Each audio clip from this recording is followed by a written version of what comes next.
Welcome everyone. Thank you for coming this afternoon. And feel free at any time to interrupt me if you have any questions about anything, if you want me to explain things more. So this time I'm going to continue to talk about proteomics, and last time it was more about how to identify peptides and proteins. And this time I'm going to talk a little bit more about how to characterize proteins and how to look at modifications and even get some structural information. So again, going back to the workflow that I showed last time. So we start out with having a biological system that we want to characterize. So we implement an experimental design, and I will also talk about today what different experimental designs and how we can study what the impact of these designs are. Then we take samples and we do measurements. And from these measurements, we do data analysis to get information about each sample. And the kinds of information that we get, again, is what does the sample contain and how much, in some case. So, and this time, I will continue talking about what does the sample contain. And then the next session will talk about how much, and that is how to quantify what's in the sample.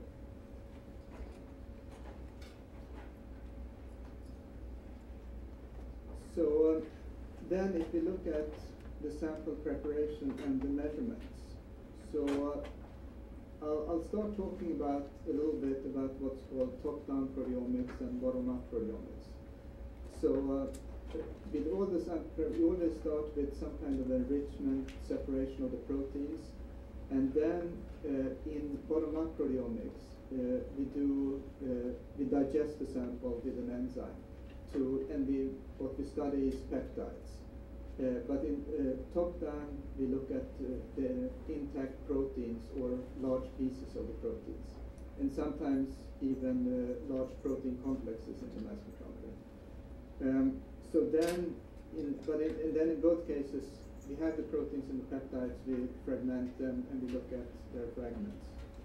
So it's the difference between top-down and bottom-up is that with top-down, we look at proteins. And in general, what one can say is that bottom-up proteomics can be done easily. And a lot of people do it, but top-down is still very difficult, and only a few labs do it successfully. But hopefully in the future, this will change, and we will get more and more, because as I will show you later, there is information that you won't be able to get through bottom-up proteomics. So just to see what the differences are between top-down and bottom-up, if we just take a protein that has 4 possible modification sites. Let's say that all of these in different contexts can be either modified or not.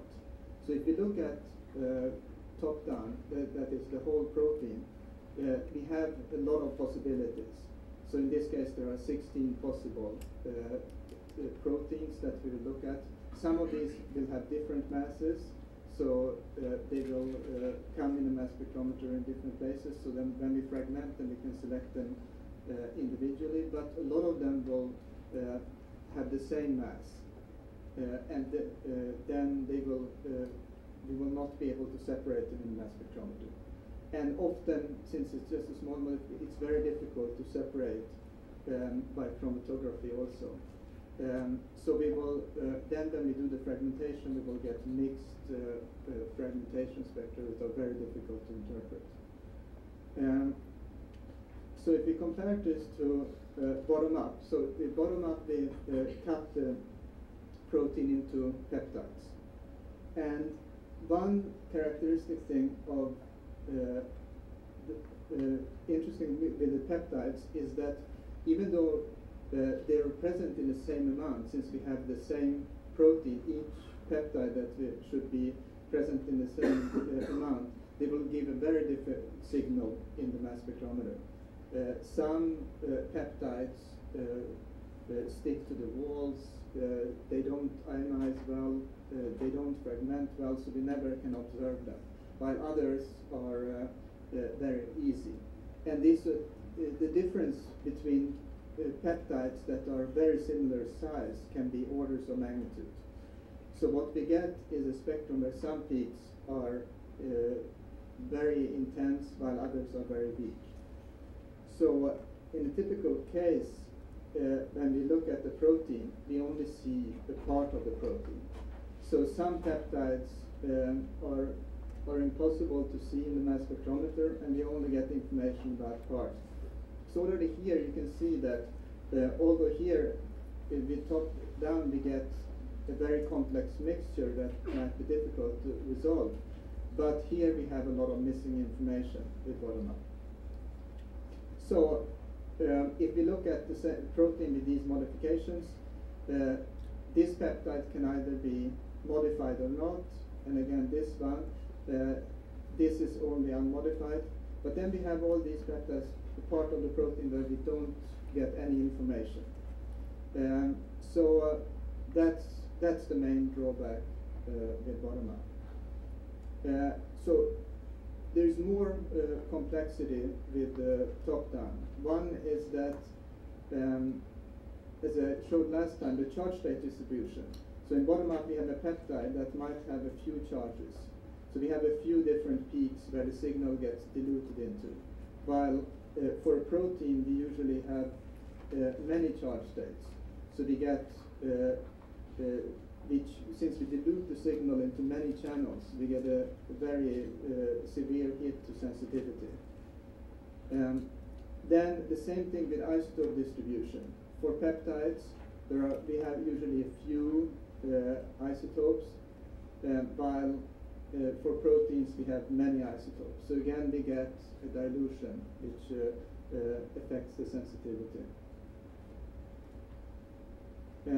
Another thing that will happen is that when we then go on and fragment, in top down we fragment the entire protein, so we get many fragments in the same spectrum, while the peptides are much shorter, so there will be fewer channels, again where the so in summary, what we need much more material to do top down, and we will to be able to see the protein. So that's why usually we have where people have been successful, it's quite high abundant proteins where they have succeeded to purify them well, but it's usually not easy.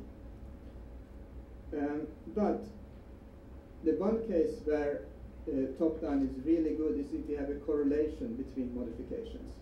So let's say that the modification here and the modification here are either both present or none of them present. And if we then do top down, we will be able to observe this correlation between the two. So they're either both present or none of them present. While when we do bottom up, of course, we will never see correlations like this, which is, and this is could be very important for many processes to be able to observe such correlations. Another thing where the top-down could be very useful is when looking at alternative splicing. So just one example with a gene with 3 exons. If we do top-down, we might observe peptides that we can map to all the 3 exons, but we still don't know what are the active forms of the protein. It might be, if we do top-down, you might see that exon 1 is connected to exon 3 or exon 1 is connected to exon 2. But from bottom up, we will generally not be able to see that. If we are really lucky, we might find peptides that span 2 exons. So for example, here we have a peptide that spans exon 1 and 2. But there are a lot of constraints that we need to be able to get enough sequence information in both pieces. So we have to have a few amino acids on both sides. So this is more an exception that this happens.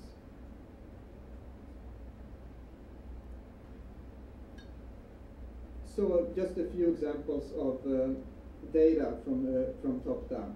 So here is a chromatographic separation of proteins, and then showing 3 protein mass spectra. So you see the charge rate distributions.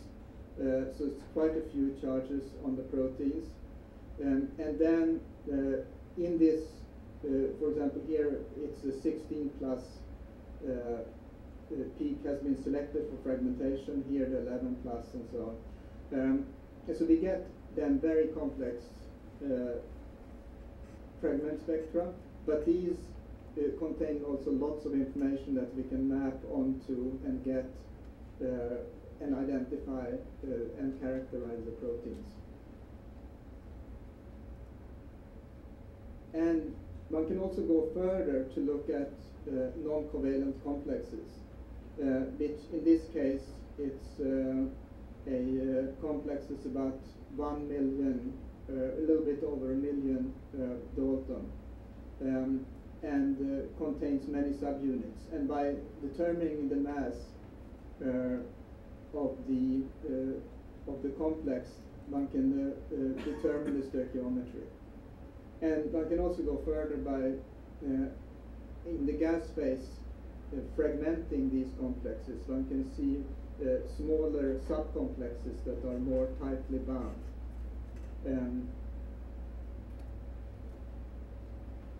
Okay, so that was about top-down. So if we go back to bottom-up proteomics, in general we have one big problem, is that there is a wide range of distribution of protein amounts in the sample. And usually our experimental dynamic range is quite limited. And so what we want, of course, is to be able to go down into the deep into the proteome and analyze everything. But that is still far from easy to do. And usually one has to come anywhere close to being able to do that, one needs to run, do extensive separation and run many samples. That takes a very long time. So one thing, we looked a little bit at what one can change in the experiment to reach deeper down into the proteome. So we did some, so we modeled this, the simplest proteomics workflow, where you take samples and then do some kind of protein separation, digestion, followed by peptide separation, followed by mass spectrometry. So the parameters that we change is how many proteins there are in each fraction, how much material can be loaded on the column for peptide separation, and how many fractions we have in the peptide separation. We can also look at things, properties of the mass spectrometer, like dynamic range and detection limit. So dynamic range would be that if 2 peptides arrive to the mass spectrometer at the same time, what difference in amount can we still detect?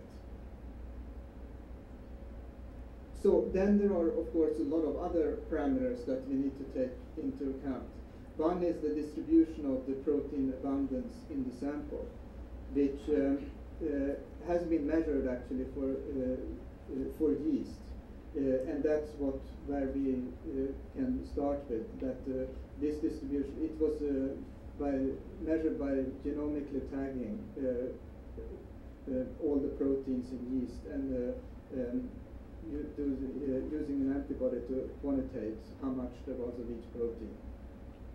So, and there were probably successful measurements over around 4,000 proteins out of 6,000, which probably there aren't many more in that kind of growth conditions. Then, of course, we have a lot of losses all along the way here.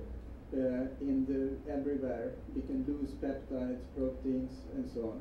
So we introduced a few losses.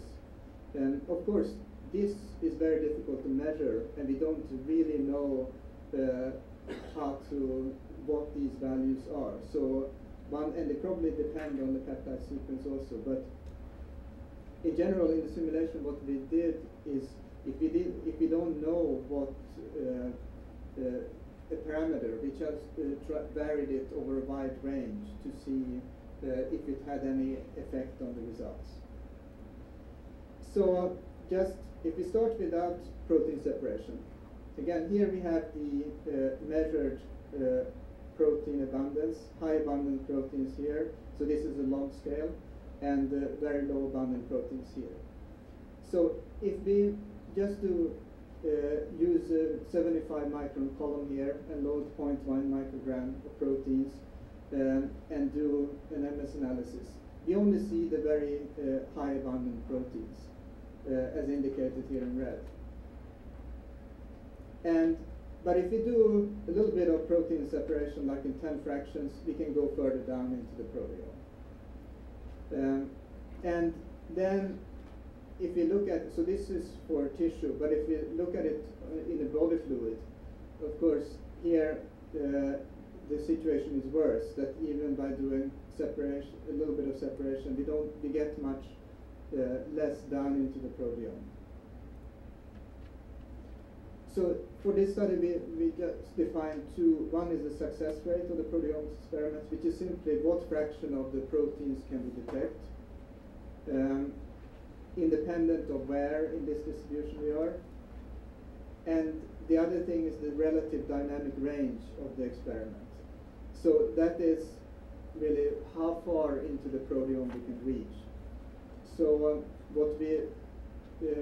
to illustrate that, you can, if you have the distribution of proteins and in the sample and the distribution of proteins you detect, then you can plot the ratio of these, so that at what will happen at high abundance, you detect many proteins, and at low abundance, you detect none of them. And then there is a transition here. So it's really the how far down into the proteome this transition is. So then if we look at an experiment, so one thing, if you repeat the same experiment, inject the same sample over and over again, then you will get, there's a stochastic element to mass spectrometry. So what is chosen for fragmentation will be slightly different each time. So you will get, if you run the same sample over, you get more and more identifications. So, but one thing, so if we plot this, the identification, so if we do one analysis of the sample, here we can have the measured abundance in the sample, and here is what we detect with mass spectrometry. So for one analysis, then if we do 2, we get slightly more, 3, 4, 5, 6, 7, 8. So again, but what you see is that we get more identification, but it's more of the high abundance ones. So we can also plot this in another way, where we see that the yield does go up quite a lot, from maybe 5% to 15%, but the relative dynamic range almost doesn't change anything. So it's really by doing repeat analysis, we get more and more of the high abundant proteins, which can be very useful, but it doesn't help you with the dynamic range. So, but one thing that will help a lot is if you do protein separation. because making the sample less complex. So here we have the plot the number of proteins in the mixture. So we start out here with no protein separation. We have this case that I showed before, that we just identify a little bit of the high abundant proteins. So if we go to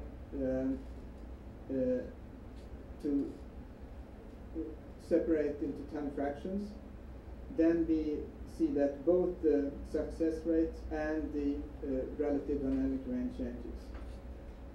So here we can really gain and get into further into the proteome. And the same thing for body fluids, of course, but there the increase is not as fast as for tissues. So if we look at this now, so what is the bottleneck that we can ask? Is it then after protein separation? So protein separation is definitely useful, but after, is the bottleneck the amount we can load onto the peptide column, or is it how much peptide separation we do? So here we start, so now we plot success rate against relative dynamic range. So here we start out with the first case with no protein separation. We do 10 fractions of protein separation, both the dynamic range and success rate improves. Then if we increase the amount loaded, we get a dramatic improvement, both in dynamic range and success rate. And finally, if we do improve the how much peptide separation we do, we get again an improvement. So now if we switch these two, so after doing the protein separation, we do the peptides, improve the peptide separation. We get almost no improvement in this case. And so what we can conclude from here is that it's really the issue is the amount loaded on the column that we have to work on.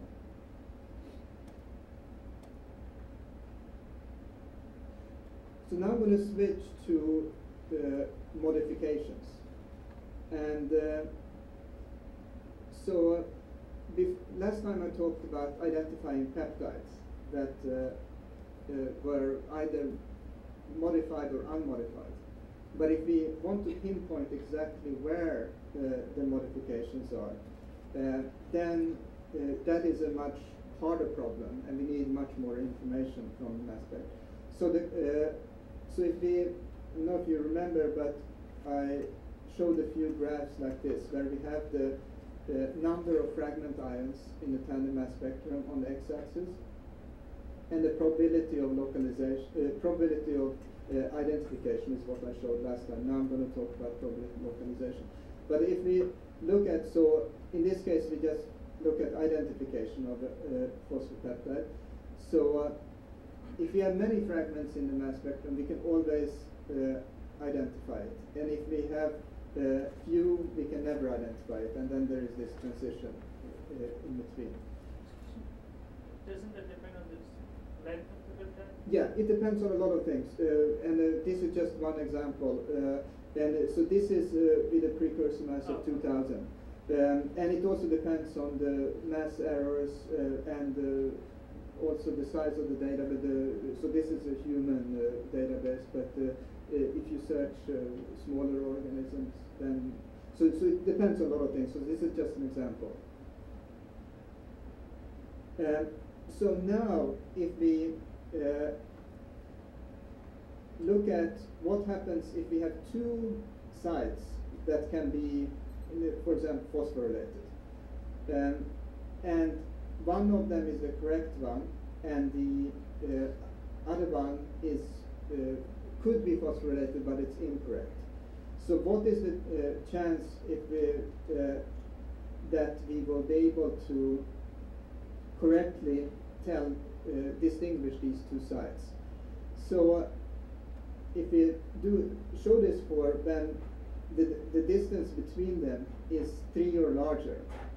Then we see that we really don't need much more information because they're far enough from each other that if we have enough information to identify the peptide, we will also be able to exactly localize the modification.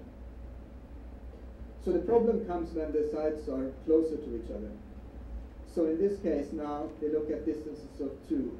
We see that we're starting to get a deviation from the curve, and if we move it even closer, now it's really getting difficult to localize, even though we can identify. And of course, the extreme case would be where we have 3 sites next to each other. Then it's very difficult to localize which of these are the correct one.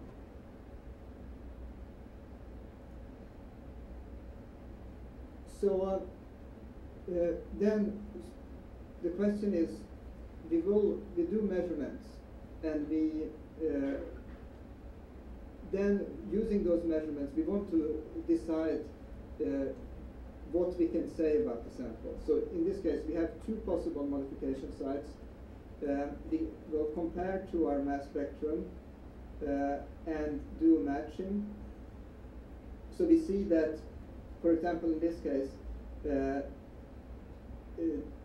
gray matches in the spectrum, they will be the same for both. So it's between the 2 sites where we get specific matches for either one or the other. So here we have 3 matches to fragmentation for this the blue localization, and only 1 for the red. So what can we say about this? Is it the blue is the correct, or can we not distinguish these 2? Is this just by random, or is it both? So is this enough independent information for the lower scoring one?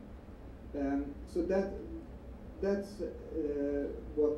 So I'm going to talk about a few ways to statistically determine this. So this is one example. It's peptide with 6 amino acids. There are 2 tyrosines in the middle, and if we can assign it. So if the phosphorylation is on the first tyrosine, we get this assignment where we have assigned the different fragment ions. And if we have the phosphorylation on the other one, there are 2 of the, so Y3 and B3 are missing. So this is definitely a better assignment. So we can also look at it this way, so that we have, in this case, we have 8 matching fragments, and in this case only 6. So the difference is that 2 more in one case, and there's no independent evidence.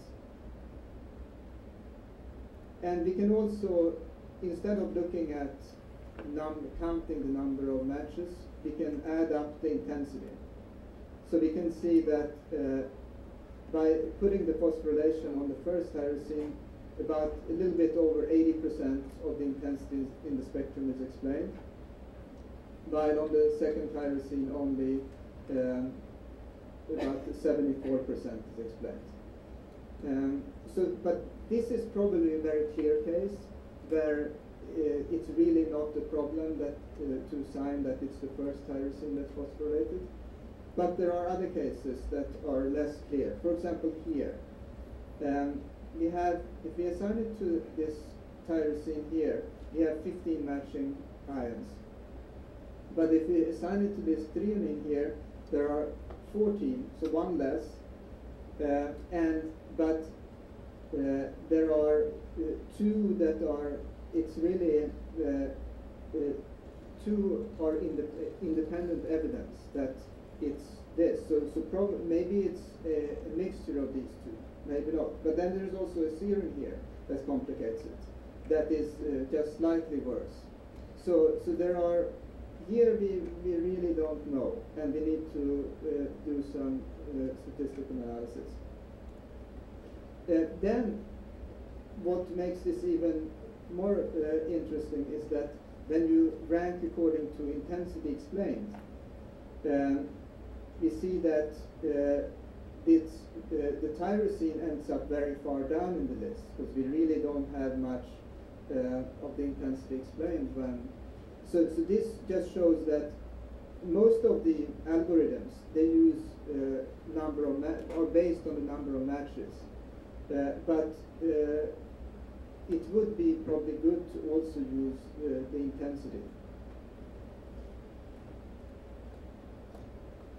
So one way we came up with looking at this is that let's assume that there are certain, so serine, threonine, and tyrosine can be phosphorylated.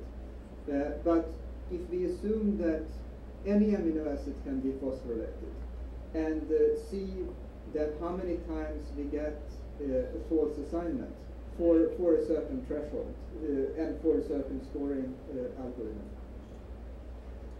and plot that against amino acid frequency, we get some kind of some spread but a pretty linear behavior, so that amino acids that are frequent are often assigned at random. So what since we know that these amino acids can never be phosphorylated, we know that it's a false assignment. So we can then get information about what's our false localization rate.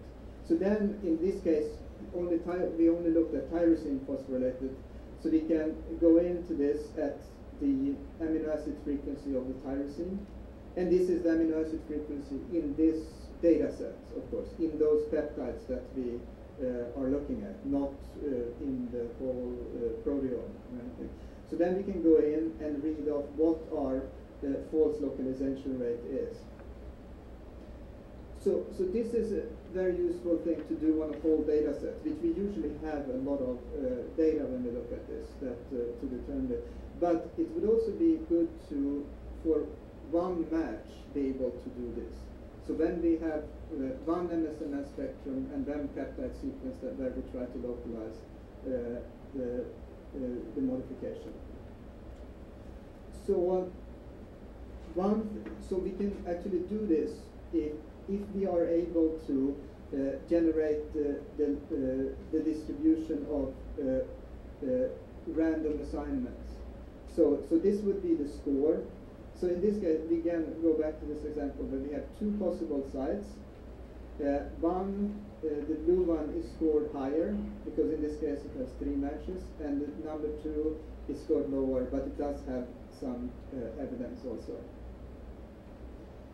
So then, if we assume that number 2 is the correct, and then we generate an ensemble of mass spectra that are similar to the tandem mass spectrum that we obtained from the experiment, then we can generate this distribution. And then we can see what go into this and integrate and calculate what's the chance that at random we would get such an assignment. So we can assign a probability that this is random. So we go into the measured score and integrate. And then we do also have some independent evidence here for that it could be a mixture.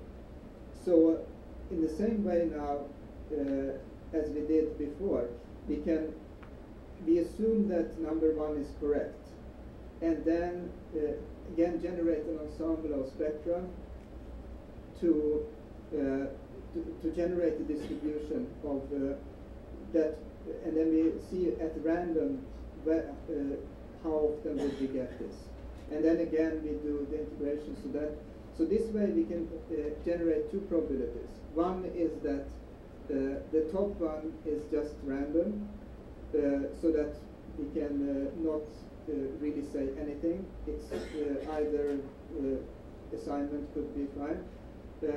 And then we can also generate this second probability, which looks at what the chance of that having this mixture just by random. So then again, when we actually calculate these 2 probabilities, we can then answer the question: is it just 1? Should we say that the modification is here? Is it 1 or 2? Is the data we can't conclude. We can just say it's either one of them, or is it a mixture of the two?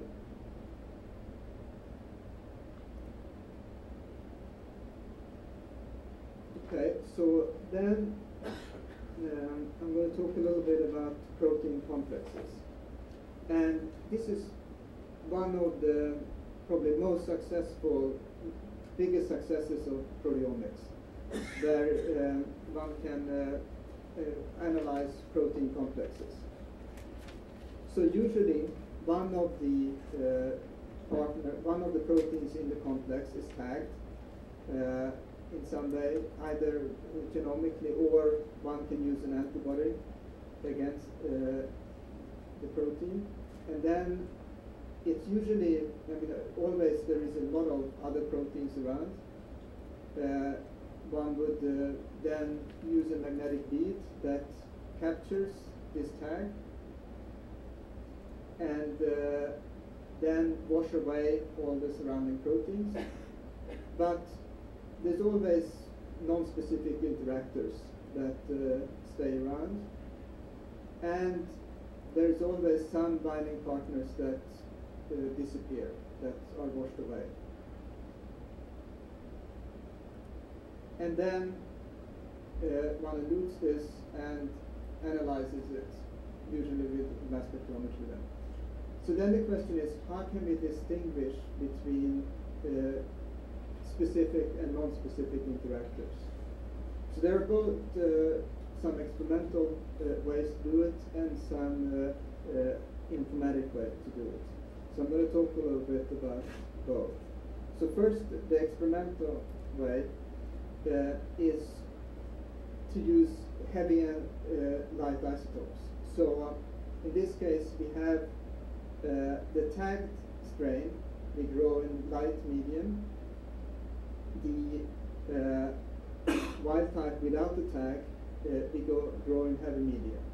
So then we mix these two, do the immunoisolation, and then analyze it by mass spectrometry. So what will happen then is that for the ones where we see that only the light version of the peptide, those are the, we can say that they are specific because they only come from this strain.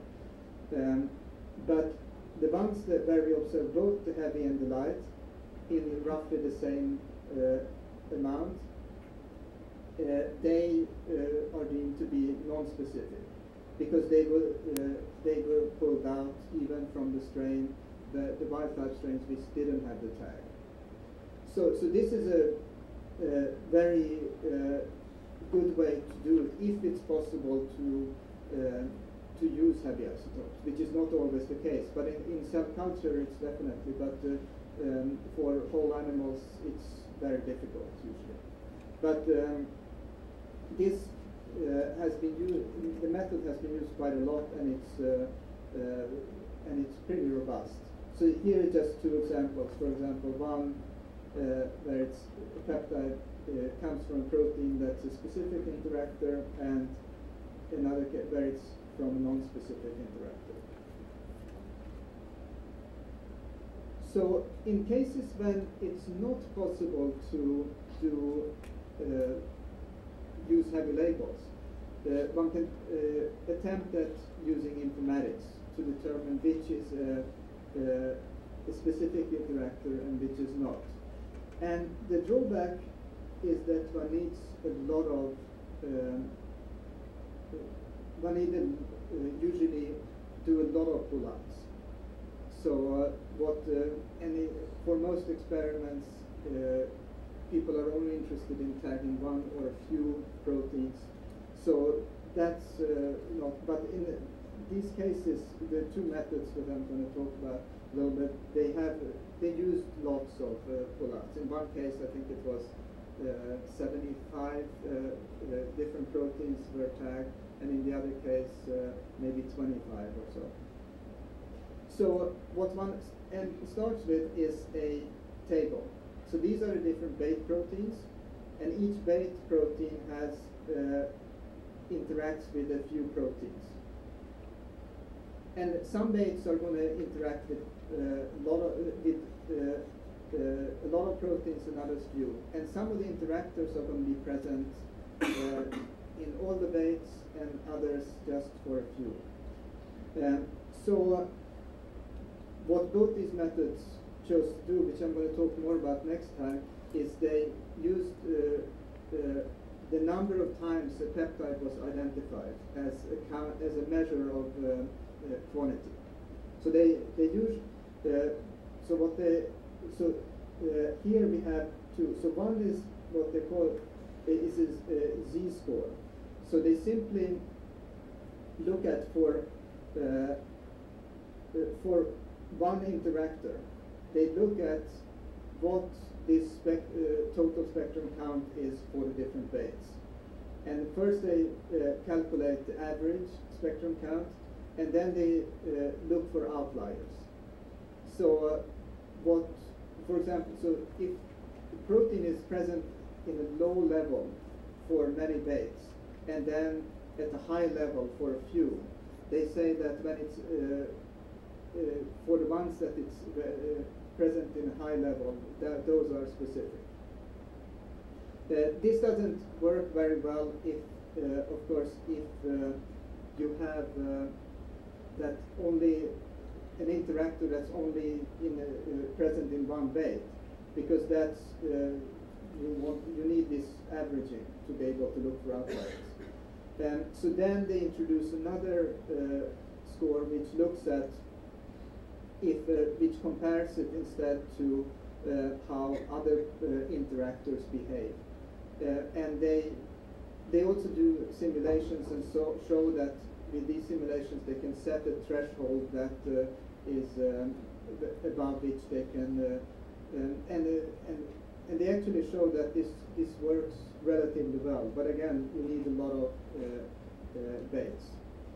So another method that instead tries to model the distributions. So again, here you have spectral count, which they also normalize to the size of the protein. And here they try to model that there is a false distribution for false interactors and for correct interactors. And they use the data, the same kind of data in the table for that. And they can also, they have, this model works for two cases. When you have affinity, just data without negative controls, but also if you have negative controls, you can use that to model the false interactors. And this is, of course, and then you need much less data, which is the advantage. So this is some ways, so as you probably see that it's still a big problem, and there are some people are trying to get around this thing with determining what's specific and what's non-specific, but it's not been solved yet in general, and there's still quite a bit of work to do. So as I mentioned before, one can look at protein complexes in the mass spectrometer also and get information. So just one example here, which where you purify a complex and then digest it and determine its components, but then also look at the whole complex in the mass spectrometer and break it up in different ways, so that you get smaller pieces that are more tightly bound. So in some cases you might get binary interactions between proteins. In some cases groups of a few proteins that are tightly bound subcomplex. And then you can you take all this information and you can model and get some kind of constraint on the shape of the complex. And if you add in other information, you can take information from affinity purification, from electron microscopy, and a lot of different kinds. So all of this information is quite low resolution and doesn't define really the structure, but taken together, you can actually use it together with computer modeling to make to determine the structure of quite large molecular assemblies. So this, in this paper, they were doing this for the nuclear pore complex, and they could determine it to quite get quite a nice molecular model. That then, and of course, if you then later on get more and more information, you can refine the model and add in more information.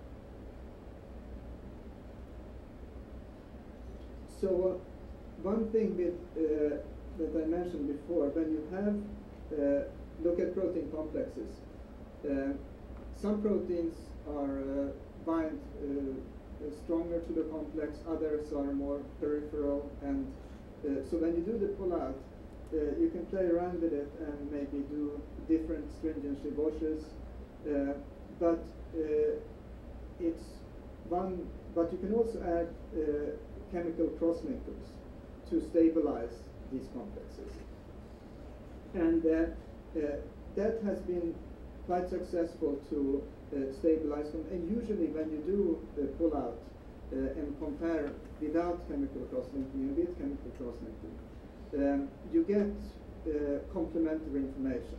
So it's very, it can be very useful to do. So at this level, just to identify, to stabilize complexes, chemical crosslinking works quite well. What people have been trying to do with mass spectrometry for a long time is to actually find the peptides that are crosslinked. That's a much harder problem,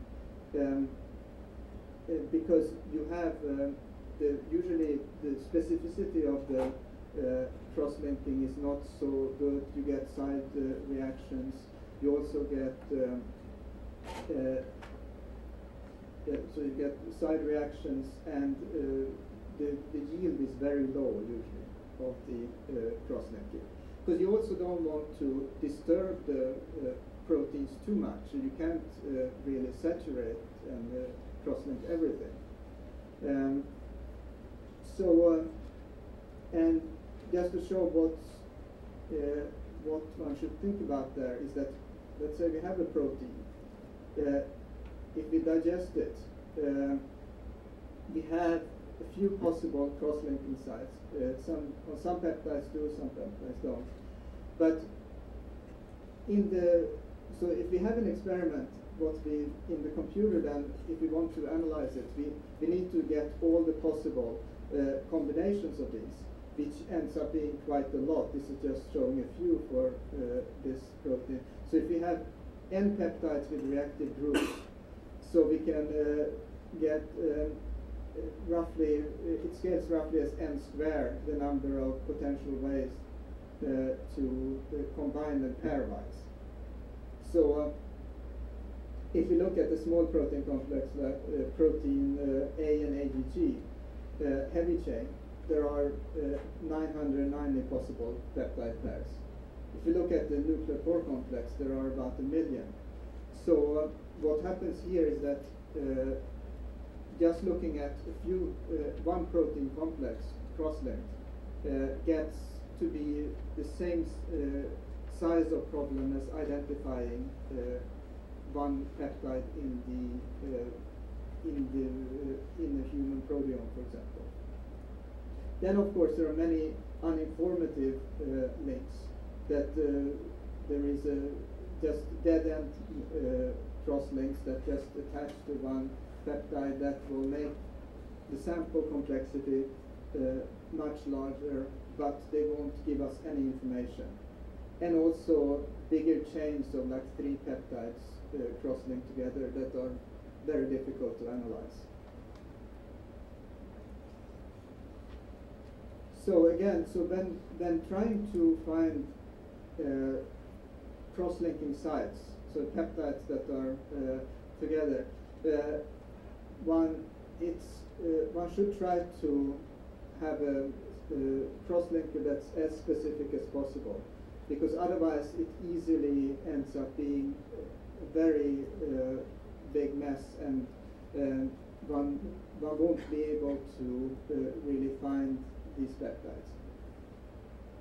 And people are trying, I mean, people have been trying this for 20 years now, and there has been some improvement, but actually not a lot. But people are still very optimistic and usually try over and over again. But because if it works, it would be great. So the one thing is that to identify a peptide pair, one has to be able to get enough fragmentation information on both peptides that are connected together, which is also not trivial. And also because of the complexity, one should definitely only try this with high mass accuracy. Even when doing the fragmentation. And so I mentioned last time that collision-induced dissociation does not work very well for large peptides. So again, it's better to do electron transfer dissociation than looking at cross-linked peptides, since if one has, on the average, there will be double the length of a typical triplet peptide, since they're cross-linked together pairwise. But the nice thing is that one has two N-terminals, so there will be, and hopefully two basic groups on the C-terminals also, so there will be plenty of charge for the ETB.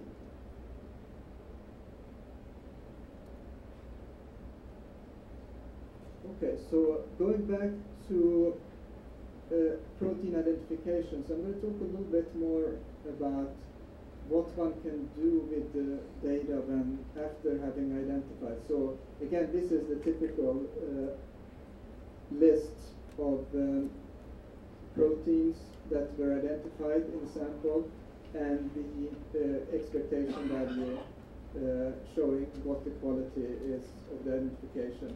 And then this is linear representation of the protein sequence, and showing in red the parts of the protein that were observed, and in green it shows the peptides that are parts of the protein that are probably very difficult to observe. And this is based on looking at a lot of data. There has been some rules that are derived for this. So other ways to do it, one can also, of course, look at it as Go categories. So looking at, for example, here, cellular compartments. So which cellular compartments are more prevalent in this data set compared to the proteome. And also one can look at pathways. So there's lots of ways that one can take a list of proteins and then use other information that's available to hopefully understand more what's going on. And then there's also a database. There are a few different databases, but this is probably the biggest one. It's called the Global Proteome Machine Database, that where mass spectra has been collected. So in this case, we have about more than 250 million tandem mass spectra from peptides. So this is from people doing experiments all around the world that submit their data. So the nice thing here is that we can then compare. So there are about almost 165,000 different experiments that have been submitted. So what we're going to use this for is to validate our data, to see how, so one can, if one does an experiment, one can ask the question, how different or how similar is this to other people's experiments? And with this many data sets in the available, it's actually, especially if one works with human or mouse or yeast or so, people have done similar experiments. That so if your results are very different from what everyone else has seen, then one should be suspicious. So that's one way of using this. So for example, so the number of spectra has increased very fast, and it's continuing to increase. It's so if you look at the human genes, it's spread over many different Go categories, and we get quite good coverage. Between 80–90% of the genes are represented in this database. One can look at details, for example, how different is the amino acid compositions of the peptides that are in this database compared to the proteome. So some amino acids are represented much less in these peptides, others more. And the two obvious ones is this is all tryptic data. There will be less lysine and arginine in this database because often lysine and arginine, there are repeats, and those will be too small to see. But there are others that are quite dramatically different in composition. So one way of doing this comparison would be, let's say you observe a protein, and then just compare which peptides did I observe and which peptides do other people observe. And as you see, there is some variation, but it's actually very consistent with what. So if one doesn't see the peptides that other people see, but see other peptides, it's probably something strange going on that one should look into. One can also go one level further down, is if one have a tandem mass spectrum that's assigned, one can see how other people's tandem mass spectra look that are assigned to the same peptide. And as we see here, again, there's some variation, but it's surprisingly similar from even between different instruments. So do you include modified peptides in this database as well? Yes, yeah. And usually the typical modification, like there's quite a bit of phosphorylated data, And so one thing that one can look at is the global frequency of a peptide. So here is a few peptides from catalase that we observed, and then we can just count how many times they've been observed before. So in this case, we get quite a good statistics. Many people have seen catalase in their samples. And what we can do first is to add up these for a particular protein. So just take the total number of times a peptide has been observed. And then for each peptide, we can calculate the frequency in the database, that if the protein was observed, how many times was this peptide observed. So then we can convert this. So for each peptide we have then a frequency. And so we see that there is not a dominant peptide in this case, but we see, so the most, here we have 8% of the time when catalase is observed, this peptide is observed, but there is a ranking that we can do. And if we look at this, we see that there's quite a few peptides observed, catalase, and there is not really anything dominant. But we can use this frequency then to see how much we can trust our, again, our protein assignments. So if we, these calculated frequencies from the database, then, if we add those up for our observation, we can then get an omega value for our for this protein. So this will be a value that's less than 1. 1 would be that if we observe exactly what's in the database, and 0 if we observe something completely different.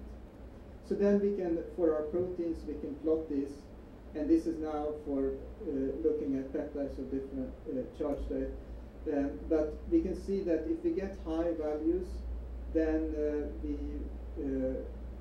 can know that we can trust these quite well. But if we get the low value like this here, we have to question whether that's correct or not. So that's the end of my talk. So I just wanted to do some advertisement here. So we have a consultation service that includes proteomics also from the Center for Health Informatics and Bioinformatics. And so if you're interested in discussing some proteomics data, you can email me or this email here. Or next Wednesday, you can just come by between 3 and 5. And this is the address. Yeah. One quick question. You talk about a lot of phosphorylation and how to localize phosphorylation sites. What about, for example, in a complex? Would you be able to localize where a accumulation site or a ubiquitination site, just because you know a much larger modification? Yes. I mean, in general, if you know the mass of the modification, you will be able to localize it. I mean, if you and also get the proper experimental data. But what's difficult is glycosylation, for example, where you can have you really don't know. You can have trees of sugars, and there's no way really to. I mean, no easy way to identify those. Can you comment about the confidence with which we can identify different splice isoforms there? Yeah, it hasn't been done much, and it's really not easy with bottom-up proteomics to do, and that's what mostly has been done. So I would say that it's difficult.